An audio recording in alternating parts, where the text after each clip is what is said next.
Hey hikers, before we get into today's episode, I just want to let you know that I'm currently enrolling for my Hiker's Knee Prevention program. Now, I'm looking specifically for hikers who struggle with some type of knee pain on the trail and who want to get strong and pain-free over the next 12 weeks so they can conquer every adventure. Now, whether you wanted to get started in December or set yourself up for a really strong start to 2021, I would absolutely love to hear from you. So with this in mind, this week's episodes are going to be themed around knee pain while hiking. And we're going to be diving into a few different topics around hiker's knee, which are very important for long-term change. Now, if you do struggle with this and you want to learn a little bit more about this program, please shoot me a message via Instagram, Facebook, or email me at rowan@summitstrength.com.au. From there, we can have a chat and see if or how I might be a good fit for your goals and if or how you might be a good fit for this particular program. Because life is too short to live in pain, and hiking is too much of a wonderful thing not to be enjoying every step of the way. So I really do hope to hear from you.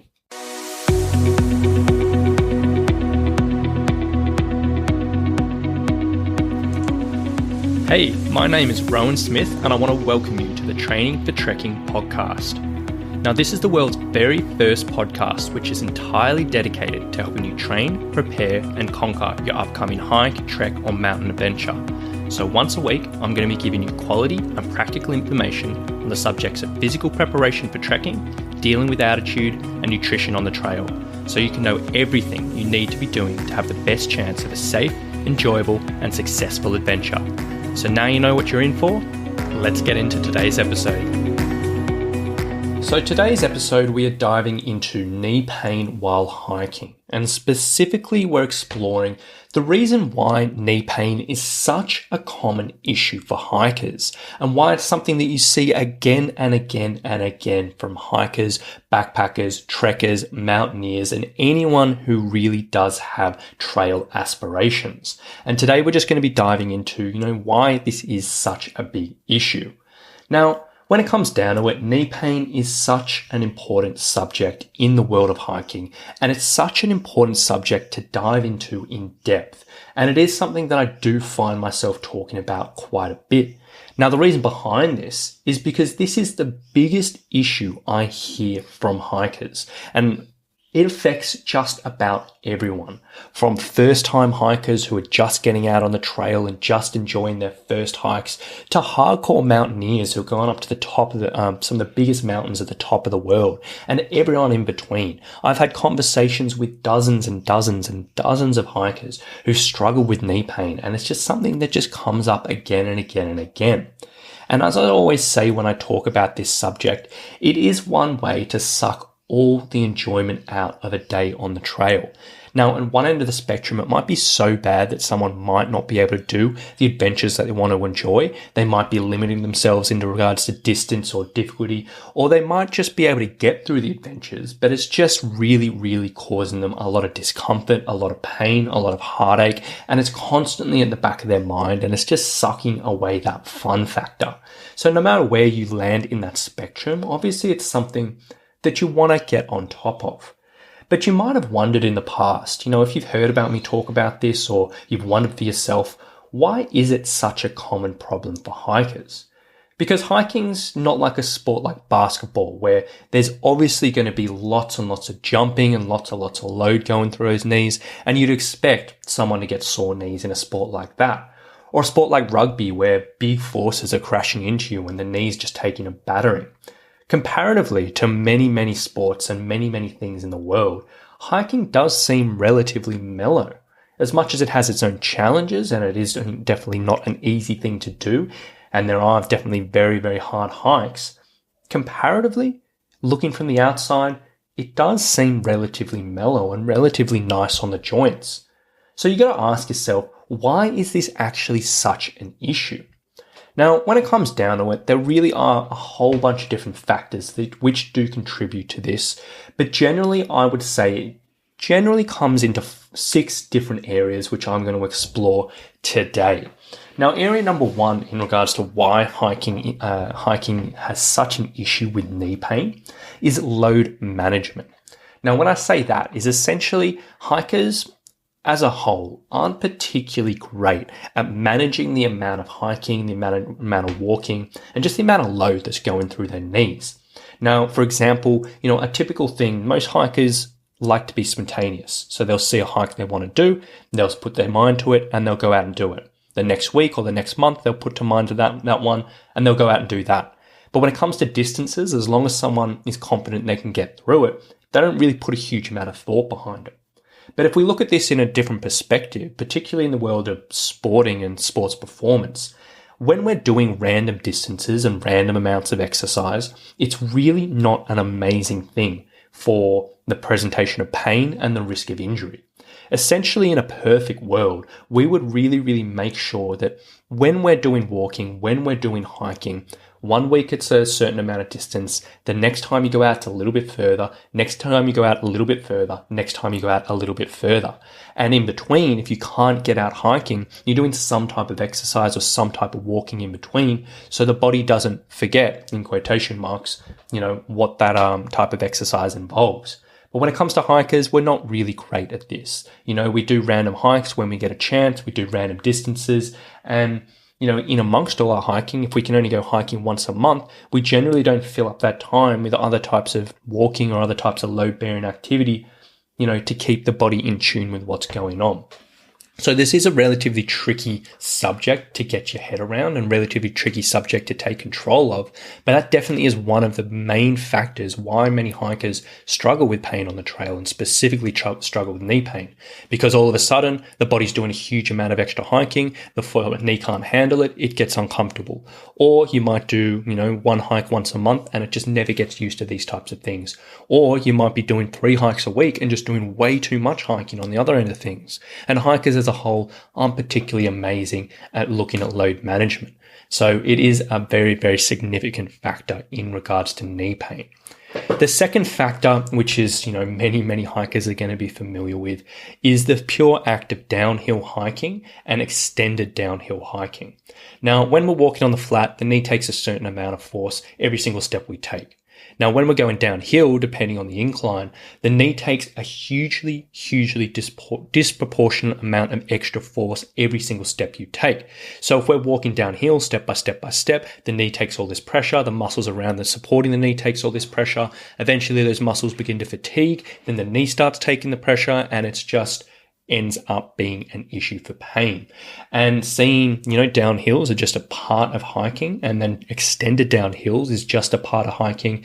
It's really not something we can generally avoid, and it is a big factor and a big contributor into knee pain while hiking. The third factor which often comes into it is pack weight and purely just having extra weight on your back. Now, when it comes down to it, the body, for every kilo the body holds, or every extra kilo the body holds, whether it's in body fat or pack weight, the knees and the lower limbs themselves take a hugely disproportionate amount of extra force every single step you take. Now, we've already just said that on downhill hiking, the knees are already taking a massive amount of force, and for every extra kilo we're holding, it's taking more and more and more. Now, what tends to happen is many hikers, they might just go out and hike with a pack once a month or every couple of weeks or whatever it may be. And as I said before, the body may not be prepared to handle these loads, and that extra pack weight really does make a significant difference. So compared to some other sports where we might not have extra loads on our body, the pack weight can really affect this. Number 4, and often overlooked, is how a fatigue affects pain. So essentially, as we've sort of touched on just before, when you're walking around, if your muscles can support the joints, and if you're not absolutely knackered, generally the body can support itself well enough. But if you're not in a physical position to get through a hike, relatively easily or moderately easily, and you are getting to that stage where you're dragging your feet, where you're tired, where you're exhausted, that is a significant risk factor in pain. And because hiking as a whole, it's generally extended trips, and it's generally something that goes for 2, 3, 4, 5, multiple hours, maybe even multiple days, fatigue definitely does come into it. And many hikers, when it comes into it, they're not prepared to handle this fatigue. They're perfectly happy to push through, and it's not like they're going to collapse or anything like that. And in a perfect world, that's not going to be an issue. But if you struggle or you're at a risk of pain, then that is going to be an issue, and that's something to look at. But many hikers not really looking in that kind of perspective around fatigue management. So that's definitely a factor when it comes to this. Now, number 5 is something that sort of goes into all of these points, and it's just the pure act of preparation. Now, if you're listening to this podcast, you're probably one of the rare few hikers who takes your training and your preparation for the trail relatively seriously, meaning you're doing specific things during the week to help you when you're actually on the trail.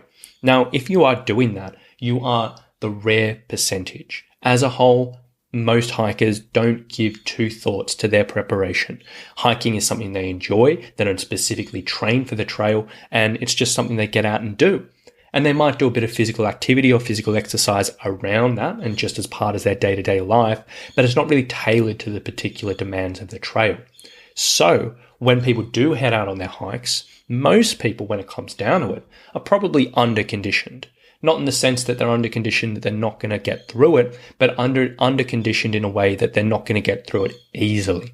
And they're not going to be, in a position where the muscles are strong and they're not going to fatigue, where you're cardiovascularly perfectly fine rolling through a hike and minimizing that fatigue, minimizing that chance of exhaustion, and minimizing that pain. And the pure reason of preparation not being something that's prioritized for many hikers, that definitely contributes to the pain. And then number 6 is education. Now, one of the big reasons why I started Summit Strength as a whole is that the education and the information available to hikers on subjects like this is absolutely rubbish. And 2.5 years ago when I started Summit Strength, if you go into Google and you type in training for hiking or knee pain while hiking, 99% of the articles were absolute rubbish. But as a hiker, you wouldn't know if it's rubbish or not. You'd see advice online, it looks okay, you'd follow it, and you wouldn't see any results. But you're intentionally doing something positive, but the results aren't coming. And that's not through any fault of your own, through the fault of the people who are putting out this terrible information. And that sort of ends up in this terrible cycle of hikers either are not educated around what they need to do to prevent these issues, whether it's knee pain or foot pain or whatever it may be. They're not educated around the strategies to deal with it when it actually happens. And they're just not 100% sure where they should be putting their focus into, just because the information out there is generally really bad. So those 6 things, load management, extended descents, pack weight, fatigue, preparation, and education, they all end up being a bit of a perfect storm in the world in regards to knee pain on the trail. Now, obviously, there's a whole bunch of other factors that do go into this, and there are so many individual circumstances which can affect knee pain. But as a massive generalization, those are 6 big reasons why knee pain is so common for hiking, and why hikers who experience knee pain on the trail need to be thinking about this seriously. Because all of those things there, you need to put thought into it. You need to put a process around it. You need to be intentionally working on those things, or at least considering those things, if you really want to get out of pain and make a positive change here.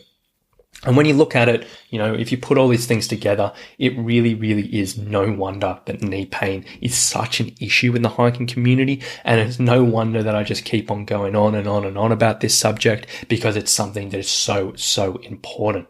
So now that we talked about that, you might be asking yourself, well, that's all well and good. Now I understand why this is, such an issue, but how do I actually overcome it? And that's what this week is sort of going to be all about. In the next episodes over this week, I'm going to be doing a few more than usual. I'm going to be diving into a number of different ways and a number of different areas which you need to consider when looking at knee pain while hiking. Now, these are going to be a little bit different areas than the other episodes we've tackled in the past. Some of the information is going to be overlapping, but there's going to be quite a bit of new information and new insight, which I haven't discussed in this podcast before, to help you on this journey. Now, I'm going to be talking about a few common mistakes I often see with people going through this journey, some unique situations on the trail you need to prepare for, and how you can actually go about this.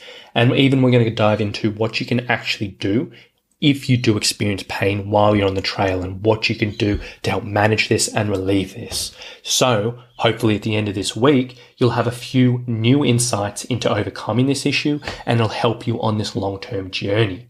And if you do need some extra help with this and you're taking this information in, you're like, you know what, Rowan, now's the time to make a change. I'm sick of this knee pain ruining my adventures. I want to make a difference. I would absolutely love to hear from you because this week I'm doing a big push to enroll for my hiker's knee prevention program. Now, what I'm looking for is specifically for hikers who do struggle with some type of knee pain on the trail and they want to get strong and pain-free over the next 12 weeks so you can go out and conquer any adventure you set your mind to. Now, obviously, we're coming up into the end of the year now, and whether or not you want to start in December or just express your interest about starting up in January and starting off 2021 as strong as you can, in either situation, I would love to hear from you. Now, if you do struggle with this and you want to learn a little bit more about this program and how it all works, shoot me a message via Facebook or Instagram or email me at rowan@summitstrength.com.au.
We can have a chat and see if or how I might be a good fit for your goals and your situation, and if or how you might be a good fit for this particular program. So if you do struggle with this, I would absolutely love to hear from you. Shoot me a message or shoot me an email and we can go from there. So thank you so much for listening today, guys. Hope you enjoyed it. Hope you got some insights, and we'll talk to you very soon.